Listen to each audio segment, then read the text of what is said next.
This is the story of a storyteller. A simple tale of a simple guy. It's so simple to be happy, but so difficult to be simple. Probably that's the best way to define someone I thought I knew well. One would seldom find the fellow without a smile. He would wear his hair long, blowing freely in the air, especially in the middle of the skull. It would be almost as if the head was pointing out the promising grey matter in the brain up to the sky. He would hardly remain a contemplator, though he ended of course in jobs that needed him to think. Imagination was the only weapon he carried to create an impression and leave a mark. Something he enjoyed carrying and using at will. Something that soon was referred to as a part of his life. His smile overwhelming overflew from the core of his heart, and even when it disappeared, the finer tunes remained in the twinkling of his eyes. Hands used to move aimlessly though, which well-wishers around him thought much like a magic wand. Love for putting in life to non-existent ideas and inanimate objects used to flow like wisdom on paper and reel.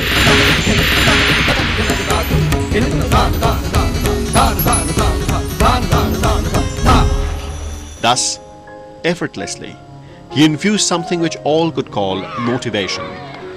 That's how he could bring in the charm to the rather charmlessness.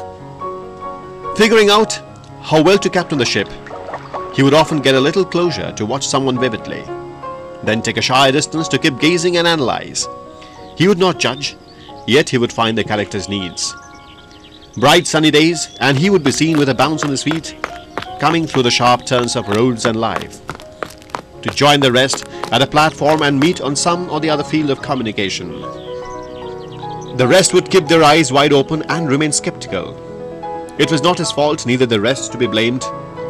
Probably the time was such that it could not allow the rest to muster enough reason to keep the faith. Nevertheless, he threaded every supremacy of the rest to gather the bits and traits of genius. And then one fine morning, on a day with a clear blue sky, he achieved what he thought he could achieve.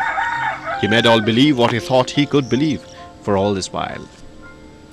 It was not easy to keep the faith, yet it was as simple as flying the kite of happiness. Laurels and accolades ran down the throats.